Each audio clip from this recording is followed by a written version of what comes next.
여러분 주 안에서 뵙게 돼서 반갑고 감사합니다.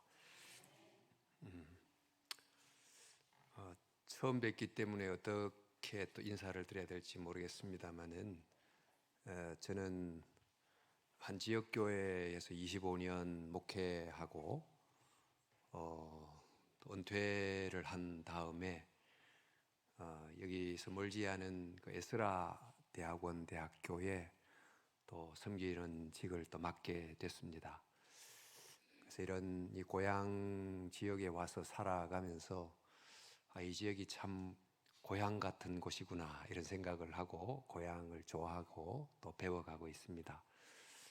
그러던 중에 우리 목사님 학교에서 뵙고 또 귀한 교회에 초청받아서 하나님 말씀을 함께 나누게 돼서 너무 감사합니다. 오늘은 그 언쟁반의 검사과 이런 제목으로 함께 말씀을 좀 나누려고 합니다만은 우리 삶을 옷감 이렇게 배틀에 비유하기도 하죠. 씨줄 날줄이 가로 세로로 이렇게 짜가는 이런 삶에 비유하는데 이 세로 가로줄이 우리의 삶에서 내 의지와 관계없이 주어지는 것과 또 주어지는 환경에 대한 나의 반응, 그러니까 환경과 반응이 세로 가로 이렇게 막 가면서 삶의 피륙을 짜간다 이렇게 볼 수 있겠고, 또 그래서 우리 언어에도 보면 수동태, 능동태 이 두 가지 그 태가 있듯이 삶에는 그 내게 주어지는 것, 내가 어떤 성씨로 태어나고 어떤 성별로 태어나고 어떤 지역에 사는 등등의 내 의지와 무관하게 주어지는 것, 수동태적 삶의 환경과 그 주어지는 환경에 내가 어떻게 능동적으로 내만의 반응을 하면서 살아가는가 하는 이 씨줄과 날줄이 만들어가는 게 삶이다. 그리고 이제 그 각각의 그 삶의 천의 모양, 이 내 일생이다 이렇게 이제 비유하곤 합니다. 그런데 이런 삶의 천을 짜가는데 가장 중요한 게 뭘까? 우리의 마음가짐, 태도도 있겠지만 핵심은 말이다. 말이 굉장히 중요하죠. 우리의 삶을 만드는 삶의 옷감을 만드는 것도 이제 말이고, 또 살다가 삶의 옷감이 찢어지기도 하고 꿰매야 될 때 찢어진 것을 꿰매는 것도 말이고, 이게 말이 우리의 삶에 얼마나 중요한지, 특별히 요즘은 어떤 한 사람이 하는 말이 순식간에 SNS를 통해서 전 세계에 확산되다 보니 저 미국의 대통령 말 한마디가 막 실시간으로 우리에게 전달이 되는 등 정말 영향권이 있는 사람의 말이 온 세상 사람들의 삶의 옷감을 짜는데 막 굉장히 영향을 미치기도 하는 이런 일을 우리가 경험하고 있습니다. 이런 이제 말을 우리가 쓰는데 이 말이 가진 기능이 참 많습니다만은 그 중에 가장 한 기능은 어떤 내용을 묘사합니다. 하늘을 보고 푸르다. 그러니까 하늘을 향하여 현실이 이렇습니다 하고 묘사하는 기능이 있는가 하면 그 하늘을 보고 내가 느끼는 감정을 표현하는 기능. 그래서 오늘 기분이 좋다. 그래서 내 마음이 기쁘다. 이렇게 내 마음을 표현하는 기능도 있는가 하면 또 언어에게는 수행 기능이라고 그럴까요? 명령형이라는 게 있어서 어떤 말을 하는데 그 말이 상황을 바꿀 수도 있습니다. 예를 들어 지금 더운데 집사님 저 에어컨 좀 틀어주세요. 창문 좀 열어주세요. 그러면 내가 말을 했는데 그 말을 듣는 분이 행동함으로 에어컨이 틀어지고 창문이 열어지는 현실이 바뀌는, 이거는 이제 사소한 것이지만 어떤 중요한 직에 있는 분이 명령을 하면 이게 수많은 사람들에게 영향을 미치는 정책 결정이 되기도 하는, 이런 말이 사건이 되기도 하는 이런 기능을 갖고 있습니다. 그래서 이런 말은 묘사하기도 하고 표현하기도 하고 사건을 만들기도 하는 이런 다양한 기능들이 있으면서 이 말은 원인이 되고 원인이 결과를 만들고 그 결과가 또 원인이 되고 그게 또 결과를 만들고 이러면서 우리 이혜인 수녀님의 시 혹시나 아시는지 그 시 중에 말을 위한 기도란 시가 있는데 그 시가 내가 이 세상에 태어나 수없이 뿌려놓은 말의 씨들이 어디서 어떻게 열매를 맺었을까 조용히 헤아려 볼 때가 있습니다. 무심코 뿌린 말의 씨라도 어디선가 뿌리를 내렸을지 모른다고 생각하면 왠지 두렵습니다. 이런 이제 시가 아주 길게 되어 있는데 이 말이라는 것이 씨가 돼서 또 결과를 만들어낸다는 거죠. 제가 이제 목회하던 중에 농촌 목회자 자녀인 한 딸이 서울에서 유학을 오게 됐어요. 그러니까 농촌 목사님 딸이니까 얼마나 경제적으로 힘들겠습니까? 그 상황 속에서 정말 서울에 정말 잘 사는 집안의 아이들과 같이 생활을 하다 보니까 막 좀 여러 가지 힘들기도 하고 정서적으로 그런 상황인데 그 반주를 했어요. 제가 그 상황을 알기 때문에 이제 가서 뭐 어떤 집회나 이럴 때 반주를 하는 모습을 보면 조용히 가서 이노래를 부르면서 너는 반드시 끝이 잘 될 거야. 마지막이 잘 될 거야. 그런 말을 제가 했어요. 아마 제가 한두 번 한 건 기억하는데 뭐 사실 제가 깊이 생각하고 한 말은 아님에도 이 말 한두 마디가 이 자매의 마음속에 너무너무 깊게 남아가지고 내가 그 말을 하고 떠났는데 그 말을 가슴에 담고 울기도 하고 그래서 그 말을 가슴에 담고 힘을 내서 지금은 정말 열심히 멋지게 살아가고 있거든요. 그런가 하면 그 반대로 어떤 말 한마디 들으면 뭐 여러분도 그럴 수도 있겠지만 어떤 집사님, 장로님, 권사님 등등 관계 속에서 어떤 말 한마디가 밤잠을 못 이루게 하고 그 말이 잊어버리고 싶은데 잊어버리지 않아서 계속 생각나고 그래서 내 삶에 그러지 않아도 힘들고 피곤한 삶인데 그 말 때문에 에너지가 자꾸 방전이 되는 것을 경험하기도 하지 않습니까? 그래서 말이 이런 영향을 미치기 때문에 구약의 이 잠언, 지혜 쓰인 잠언이 여러 삶의 교훈을 다루고 있습니다만 그 중에 말에 관한 교훈을 가장 많이 다루고 있습니다. 이 잠언이란 말이 잠이란 말이 대나무 바늘의 뜻이에요. 한자말로 대나무 바늘, 은이 말은자지요. 그러니까 대나무 바늘과 말은자를 붙여서 한 말이 뭐냐면 이 삶이라는 옷감을 짜기도 하고 또 찢어진 걸 꿰매는 게 바늘인데 요즘에는 바늘이 철로 되어 있지만 옛날에 얇은 대나무로 만들었기 때문에 삶의 옷감을 만들고 또 수선하는 게 바로 이 대나무 바늘과 같은 말이다. 이런 의미로 이제 잠언 이렇게 돼 있습니다. 그러니까 잠언이 총 31장으로 돼 있어서 한 달에 하루씩 이렇게 하면 한 달을 돌아가면서 한 장씩 읽을 수 있는데 그 모든 장마다 말에 대한 교훈이 다 들어있을 만큼 정말 말이라는 것이 우리 삶을 이루는 그게 뭐 부부관계든 부자관계든 사회생활이든 말을 빼놓고는 이루어질 수가 없으니까 얼마나 중요한지 모릅니다. 그래서 이 말을 사용하지 않고 살 수는 없는데 어떻게 사용하느냐에 따라 내게도 타인에게도 유익을 줄 수도 있고 반대가 될 수도 있다 보니까 이 말의 사용법을 잘 배울 필요가 있다는 것입니다. 그리고 이 말은 우리의 삶에 중요할 뿐만 아니고 또 이 말은 개인의 인격 성숙에서도 빼놓을 수 없는 역할을 합니다. 여러분 우리가 신앙 성숙을 위해서 기도도 하시고 성경도 읽고 하시겠지만 그러나 기도 많이 하고 성경만 읽는다고 신앙 성숙이 이루어지지는 않습니다.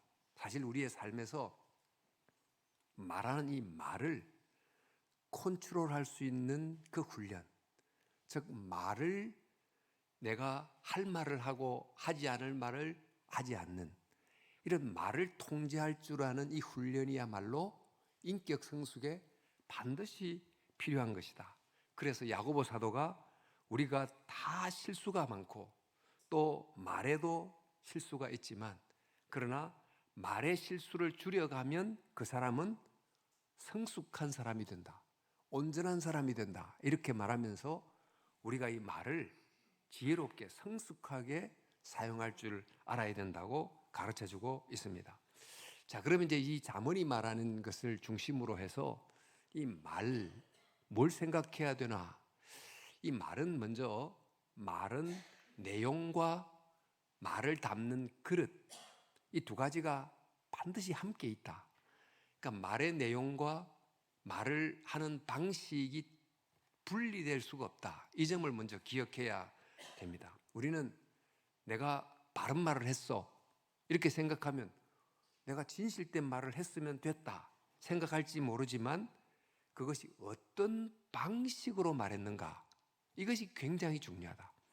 올바른 말도 정말 적절한 방식으로 말해야만 소통이 일어난다. 그러니까 말의 내용과 말의 방식은 절대로 분리될 수 없다. 이 점을 일단 잘 기억해야 되고, 사실 어떤 때는 말의 내용보다 더 중요한 것이 말의 방식이다. 이 점을 잠언이 말해주고 있다는 점 주목해야 되겠습니다. 먼저 말의 내용을 말하자면 우리 십계명도 거짓을 말하지 말라 말씀도 있지만 일단 사실에 근거한 말, 요즘 같으면 팩트에 근거한 말이어야 된다. 뭐 그렇게 말할 수 있겠죠. 구약 시대는 요즘처럼 뭐 과학적 수사 이런 기술이 없었기 때문에 법정에 어떤 사건을 재판할 때가 되면 정인을 불러가지고 저 사람이 이런 것을 했다고 하는데 당신이 봤어요? 들었어요? 하고 이제 정인에게 물어보고 그 정인의 정언이 이 사람의 판결의 기준이 되는 거죠. 근데 그 정인이 사실을 말하지 않으면 그 사람의 정언 때문에 이 사람이 억울하게 재판을 받을 수 있지 않습니까? 그래서 잠언은 사실에 근거한 정언이 너무 중요하다. 이 정언이 한 사람을 살릴 수도 있고 죽일 수도 있다. 그래서 진실에 근거한, 사실에 근거한 말이어야 된다. 이것을 굉장히 강조하고 있습니다. 뭐 당연한 말입니다만은 요즘은 누가 말했느냐라고 하는, 법정에서 예를 들어 제가 정언한다면 누가 이 말을 했다는 것이 드러납니다만은 요즘에는 이 인터넷 세상이 되다 보니까 누가 말했는지 출처를 알기 어려운 뉴스들이 막 돌아다녀요. 누가 말했는지가 없어. 근데 막 카톡으로 이런 이야기 저런 이야기가 막 떠돌아다니죠. 이런 이제 가짜 뉴스인데 그 내용이 사실에 기반하면 좋지만 사실이 아니라고 하면 그 말 속에 있는 당사자는 엄청난 인격적 어려움을 겪게 되는 것입니다. 사실 이렇게 되는 일로 말미암아서 어려움을 겪는 경우가 많고, 또 심지어 뭐 좀 인터넷상에 많이 자기 얼굴이 노출이 된 연예인들 경우는 그 가짜 뉴스가 정폭되면 잘못하면 막 죽음을 택하기도 하는, 그러니까 사실에 근거한 말이 굉장히 중요하다는 거죠. 그런데 여러분, 사실이 중요하지만 사실보다 더 중요한 건 진실이다. 이 사실은 어떤 한 각도에서 봤을 때 맞을 수 있지만 다각도에서 보면 한 부분이잖아요. 그러니까 내가 어떤 사람의 이 모습을 봤습니다. 그건 사실이지만 그러나 그 사실이 그 사람이 누군지를 말해주는 전체의 진실은 되지 않을 수가 있습니다. 그러니까 사실을 넘어서서 진실이 뭔지를 이제 봐야 되는 경우가 있는데, 그러니까 내가 본 그 하나의 사실을 넘어서서 왜 그 일을 했지? 또 다른 때는 어떤 일이 일어났지? 하는 다양한 관점에서 그 사건을 충분히 종합적으로 바라보는, 그럴 때 또 드러나는 그 온전한 모습, 이걸 이른바 진실이라고 말할 수 있습니다. 사실은 부분적이고 진실은 좀 전체적인 모습이라고 이제 표현할 수 있겠는데, 제가 예를 하나 들자면 이건 이제 한 책에 나오는 내용입니다만은 어떤 작년 아버지가 아이를 데리고 지하철을 탔어요. 근데 미국 이야기인데 아이가 막 정신없이 지하철 안을 막 쫓아다니는 거예요. 근데 이 아버지가 이 아이를 전혀 제재하지 않고 그냥 머리를 뚝 싸고 고개를 내려 깔고 가만히 있는 거죠. 그래서 이걸 지켜보던 이 책의 저자가 이분에게 다가가서 아니 이보세요, 당신 아들이 저렇게 정신없이 쫓아다니는데 좀 제지를 해야 되지 않습니까? 좀 조용히 시켜주세요, 이렇게 말했어요. 그러니까 이제 이 아이가 정신없이 뛰노는데도 불구하고 아버지인데 가만히 있다, 이건 사실이죠. 근데 이것만 보면 이분은 참 무책임한 사람이다 라고 판단할 수 있는데, 근데 이분이 말하기를 선생님 죄송합니다, 조금 전 이 아이의 엄마가 병원에서 세상을 떠났습니다. 제가 그 병원을 바로 나오는 길입니다. 이 말을 들으니까 바로 이 아버지가 그 충격이 너무 커서 이 아이가 쫓아다니지만 아이를 어떻게 할 마음의 여유가 없다는 것을 알게 됐어요. 그러니까 드러난 사실도 있지만 이 아버지가 겪었던 더 큰 또 하나의 이 사람이 보지 못했던 사실을 보고 나니까 이해가 되는 거죠. 그러니까 전체적 그림을 보면서 진실을 판단하게 됐다는 것입니다.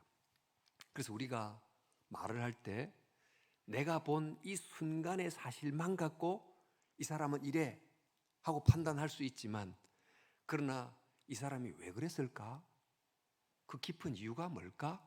하고 좀 더 자세히 살펴서 전체적인 그림을 보려고 하면 이해가 되고, 이해가 된 바탕에서 말을 하면 함부로 말하지 않고 또 그런 생각을 하게 됩니다. 그래서 우리 성경은 사실에 근거해서 말하라, 더 나아가서 진실이 뭔지를 보려고 하라 라고 가르쳐주고 있습니다. 그런데 이런 과정이, 어떤 사건을 보고 바로 판단하지 않고 한 걸음 물러서서 이분이 왜 그랬을까?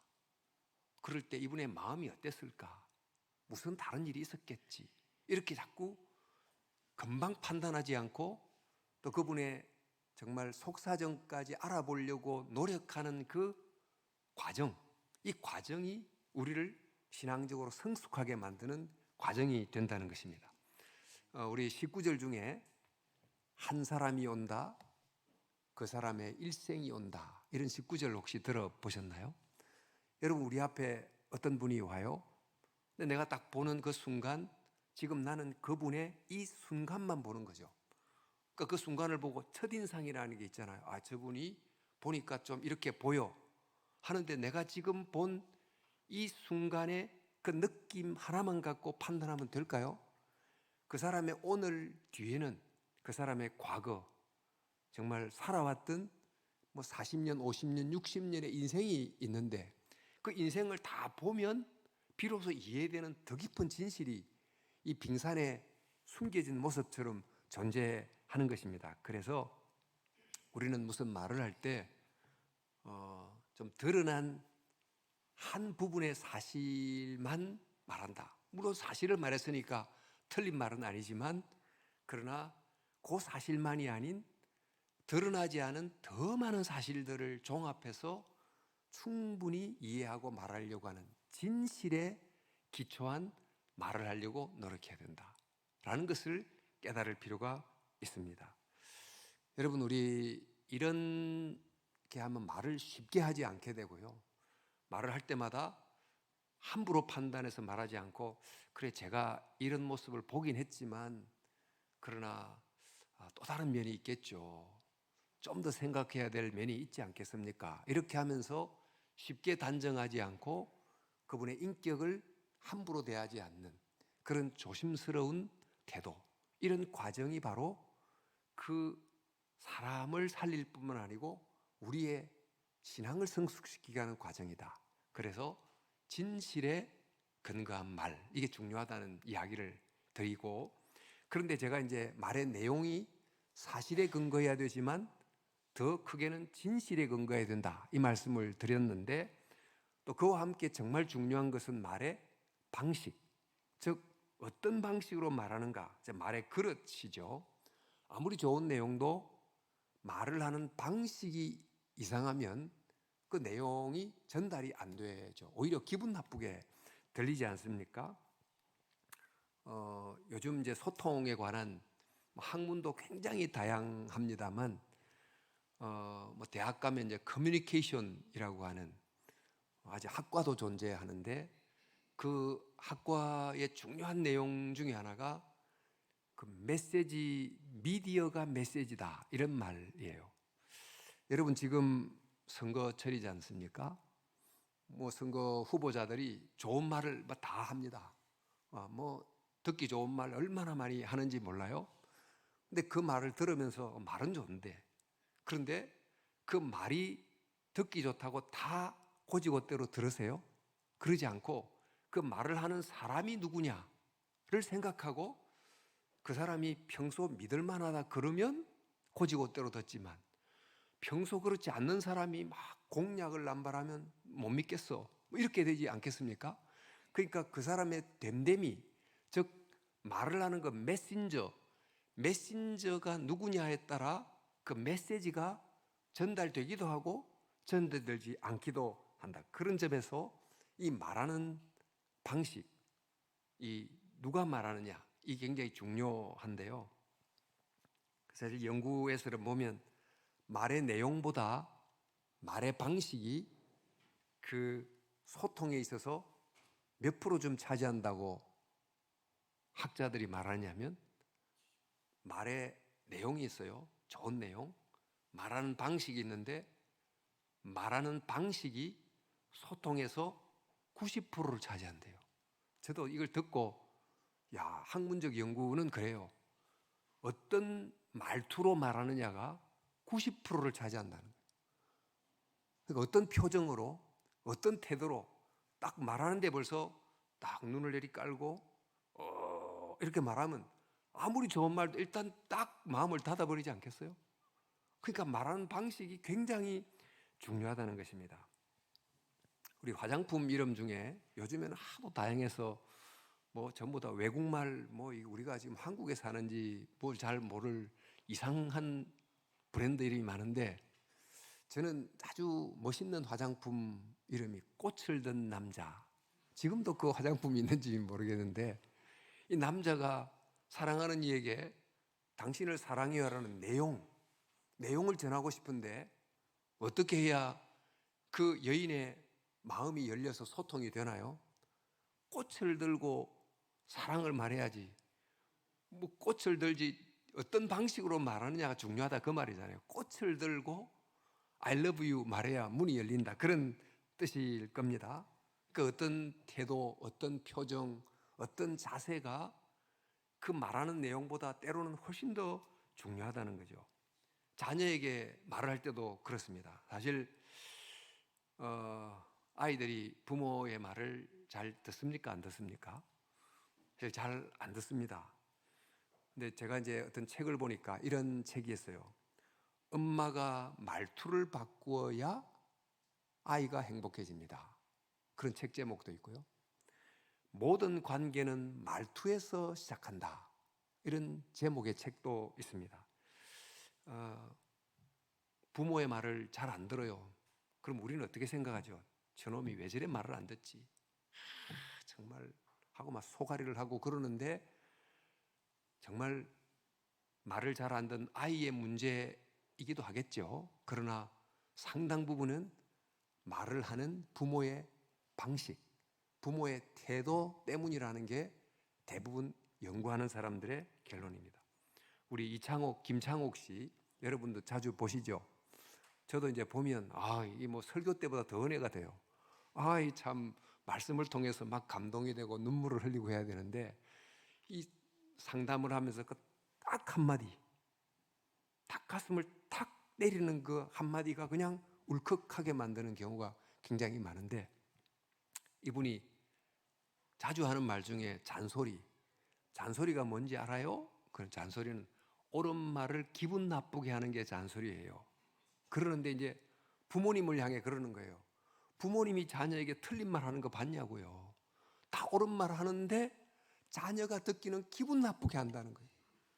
그러니까 자녀 듣기에 기분 나쁘게 하면서 너 왜 내 말 안 듣니? 하고 그러는데 부모님 말하는 방식을 바꾸세요. 뭐 이런 충고가 대단히 많이 있습니다. 뭐 그 중에 하나가 이제 You 메시지, I 메시지라는 게 있는데 You 메시지라는 건 you, 너를 주어로 하는 메시지예요. 어떤 일이 일어나면 알고 보니까 너 말이야. 뭐 공부도 안 하고 말이야. 너 게임하고 너 하고 계속 you를 주어로 해서 평가하고 판단하고 하는 you를 주어로 한 문장을 막 쏟아 놓습니다. 그러면 듣는 사람이 아주 마음을 닫아버려요. 그 말투 자체에. 근데 I 메시지, 나를 주어로 해서 말하면 일단 마음이 열리는 도구 중에 하나다. 그러니까 너의 이런 모습을 보고 나 엄마는 요즘 마음이 이랬어. 너의 이런 모습을 보고 나 아빠는 너무 마음이 기뻤어. 이렇게 함으로 그 상대를 판단하지 않고 평가하지 않고 내 느낌을 이야기함으로 소통이 되게 하는, 그러니까 말의 방식이 중요하다는 거죠. 이런 말의 방식이 굉장히 중요한데 말의 방식 중에는 사실 침묵이라는 말의 방식도 중요하다. 이런 점을 좀 살펴보고자 합니다. 여러분 이제 욥이 고난을 당했을 때 욥의 친구들이 가서 위로라고 하는 내용을 전하려고 가지 않습니까? 근데 위로라는 내용을 전했는데 전하는 방식이 욥이 듣기는 위로가 됐을까요? 안 됐을까요? 그 전하는 방식이 영 꽝인 거예요. 그러니까 욥이 오히려 스트레스를 자꾸 받고 괴로워했던 그 욥기의 내용이거든요. 그러니까 욥이 지금 고난을 받고 있는데 가서 하는 말이 욥, 내가 보니까 세상에 죄를 짓지 않고 고난받는 사람 없더라. 너 평소에 어렵게 산다고 말하곤 하는데 알고 보니까 숨겨놓은 죄가 있지 않나? 그거 회개해. 너 회개. 이러니까 고난받는 사람한테 가가지고 너 가만히 보니까 하나님 앞에 숨겨놓은 죄가 있는 것 같은데 그거 꽁꽁 숨겨놓으면 안 되지. 이런 말을 하니까 위로가 되겠냐고요.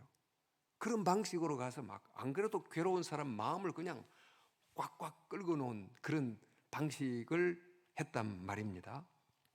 오히려 그때는 정말 위로를 전달해 주려고 하면 그냥 곁에서 그냥 침묵하면서 같이 있기, 같이 울어주기, 그랬다고 하면 오히려 욥의 친구들이 전하려고 하는 이 위로의 내용이 욥에게 이렇게 스며들듯이 전달되지 않았을까. 그 내용보다 태도가 굉장히 중요하죠. 미국의 애리조나의 투싼이라고 하는 지역이 있습니다. 2011년도 1월 달에 총기 사고가 났는데 이 투싼 하니까 뭐가 생각이 나시나요? 차가 생각나시죠? 이 현대자동차가 이것도 뭐 조금 이 설교하고도 딴 이야기인데 이 이제 SUV라는 것 타고 다니시지만 약간 승용차도 되면서 오프로드 막 다니는 이런 SUV를 많이 타시는데 SUV의 느낌을 주려고 미국에 있는 도시 이름 서부의 도시 이름을 몇 개, 세 개 다 따왔어요. 첫 번째가 산타페라고 하는 차가 있는데 그 산타페가 바로 뉴멕시코 지역에 있는 한 도시 이름이에요. 그리고 또 하나가 투싼인데 투싼이 바로 애리조나 사막 도시예요. 그 차를 타고 막 황량한 광야를 쫙 달리고, 그래 광고도 이제 그래 하잖아요. 그다음에 펠리세이드라는 또 좀 고급 차가 있죠. 그 차는 캘리포니아 해안 절벽 이름에서 따온 거예요. 여태껏 이렇게 하다 보니까 뭐 투싼 선전 같이 된, 하여튼 투싼이라는 지역에서 총기 사고가 났는데 그 지역에서 오바마 대통령이 가서 추모식에서 연설을 했습니다. 근데 이제 한 명 한 명 희생당한 아이들 이름을 다 열거하는 거예요. 미국에 하면 그런 게 좀 특징이에요. 졸업할 때도 그 졸업생이 많은데 이름을 다 불러요. 시간이 많이 가는데 한 명 한 명 이름을 부르는데 생각해 보세요. 얼마나 많은 아이들이 죽었는데 한 명 한 명 이름을 불러야 되지 않겠어요? 부르다가 크리스티나라고 하는 이름, 소녀의 이름을 부르다가 갑자기 연설이 중단이 됐어요. 그러다가 이제 사람들이 수근수근 되는 거예요. 무려 51초 동안. 여러분, 연설을 하다가 제가 지금 설교를 하는데 51초면 거의 1분에 가까운데 1분 동안 말 안 하고 있으면 여러분이 상상을 하겠죠. 목사님, 뭐가 이상하지? 마이크가 잘못됐나? 뭔가 갑자기 좀 어디 아프신가? 온갖 상상을 하지 않겠어요? 중요한 이 공적 연설 자리에서 대통령이 51초 동안 말을 안 하고 침묵을 하고 있었어요. 근데 이제 그때 갑자기 호흡도 멈추고 눈물을 깜짝이고, 이 순간이 51초가 엄청난 임팩트를 준 거예요. 말하자면 눈물을 참기 위해서 51초를 견딘 거예요. 팍 터져 나오는 통곡을 억제하려고 51초를 견딘 그 침묵, 이것이 그 방송을 보는 수많은 사람들에게 엄청난 감동을 안겨다 줬다는 거예요. 그러니까 그 연설 내용이 얼마나 좋았겠어요. 위로하는 정말 멋진 문장으로 연설문을 작성했겠지만 그 연설문보다도 51초 동안 말을 하지 않는 침묵의 시간이 훨씬 더 강하게 백성들의 가슴 속에 와닿게 됐다.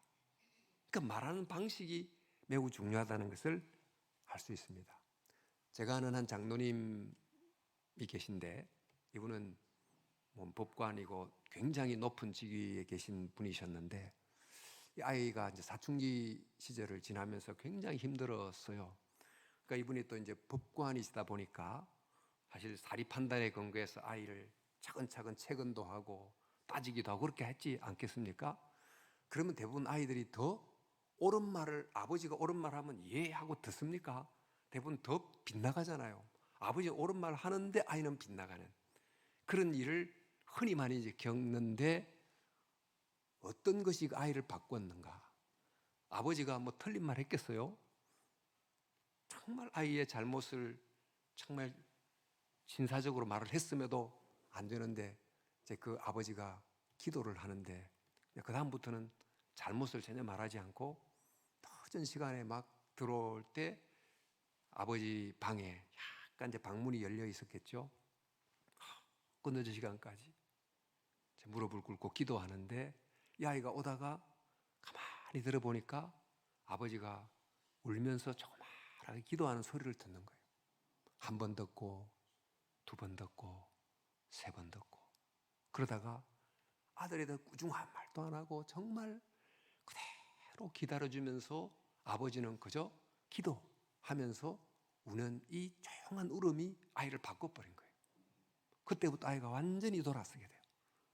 그러니까 이런 그 말의 내용을 담는 그릇이 굉장히 중요하다는 것을 깨닫게 되는 거죠.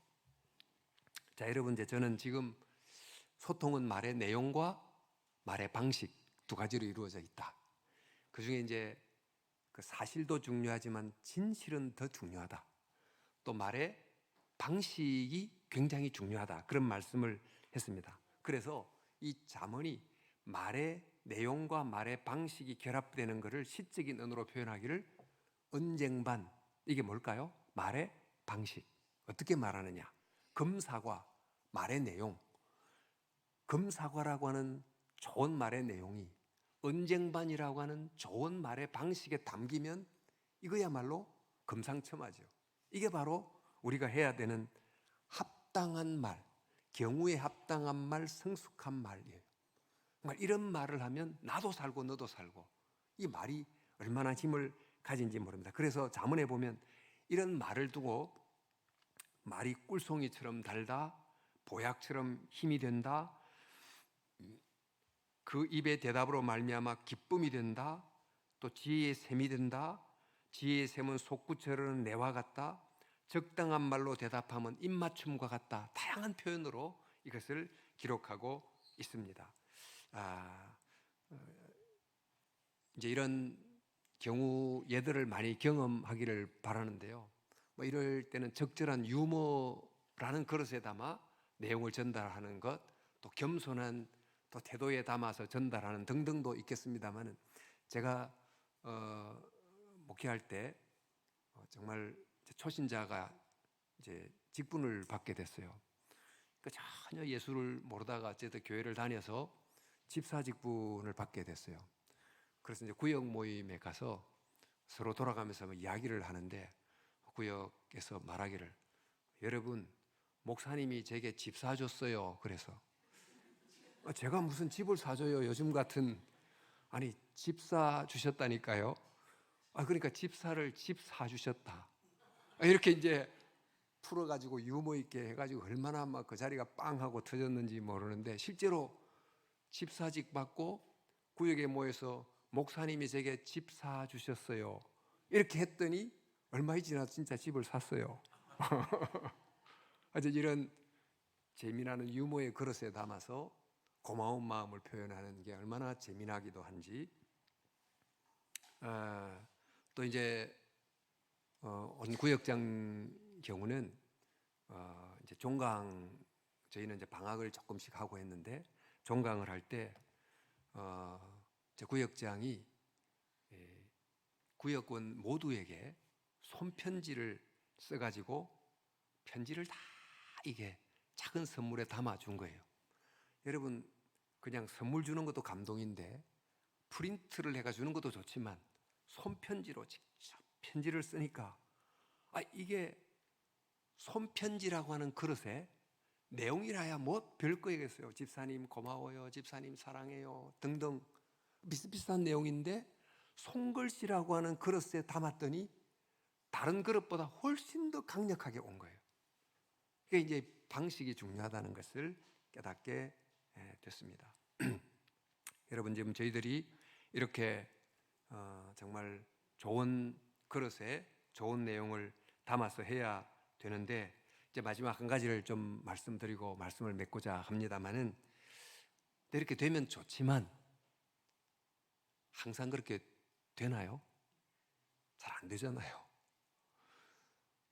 금사과 같은 말을 하고 싶은데 그런 말이 잘 안 되고, 또 언쟁반 같은 방식으로 표현하고 싶은데 그게 잘 안 돼서 문제가 생기는 경우가 많습니다.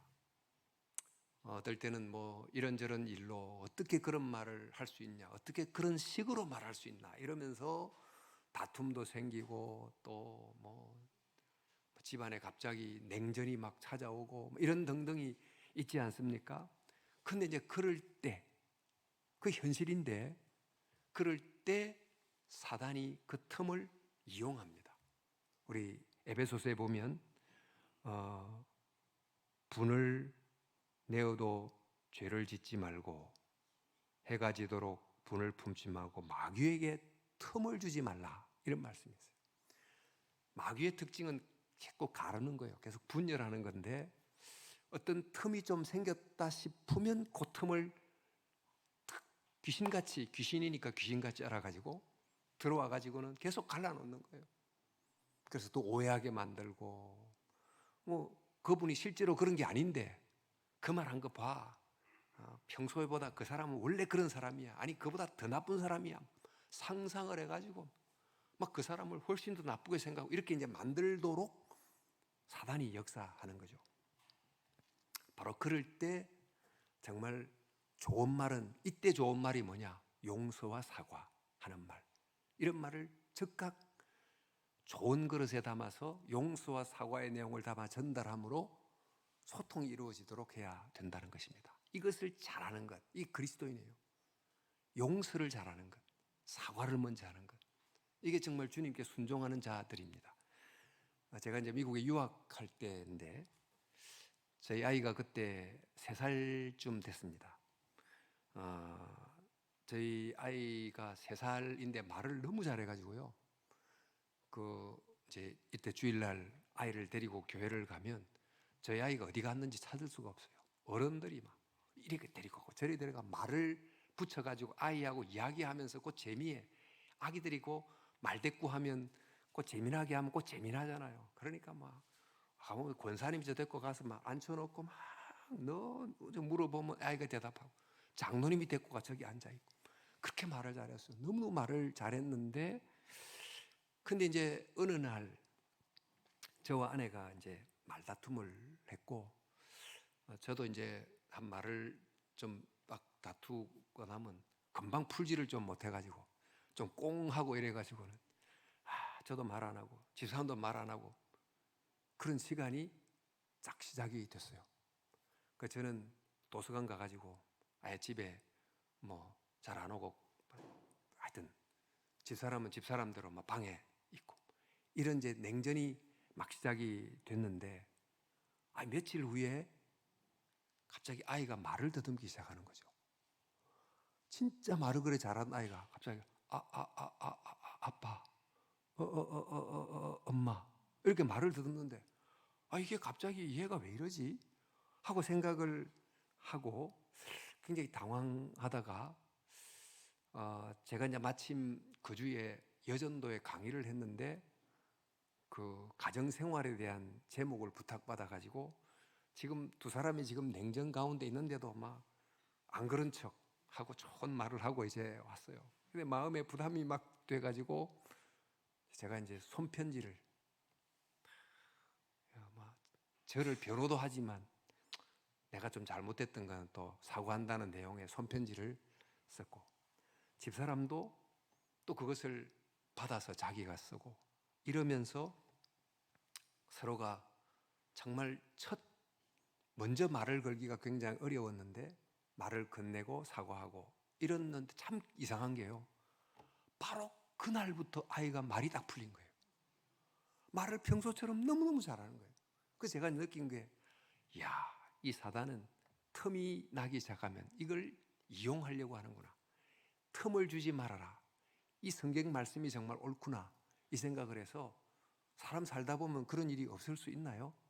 그러나 먼저 자기 자신의 입장에서 사과하고 하는 이 말, 언쟁반의 검사과를 담는 이 말이 가정을 살리는구나 하는 것을 생각하게 됐습니다. 여러분, 그래서 오늘 언어에 대한 이야기를 했습니다마는 우리가 정말 언쟁반의 검사과라고 하는 이 잠언의 시적 구절처럼 검사과 같은 말, 또 언쟁반 같은 말투 이런 것을 잘 사용함으로 말이 줄 수 있는 놀라운 축복을 경험할 수 있기를, 또 말을 통해서 관계를 얼마나 만들어 갑니까? 말을 잘하면요, 그러잖아요. 이제 부부가 함께 살면서 처음에는 대부분 뭐 인물 찾고 뭐 찾고 이러지만 나중에 살다 보면 말이 이뻐야 오래 삽니다. 그런 거 느끼시죠? 부부 간에 서로 말이 이뻐야 돼요. 말이 고와야 돼요.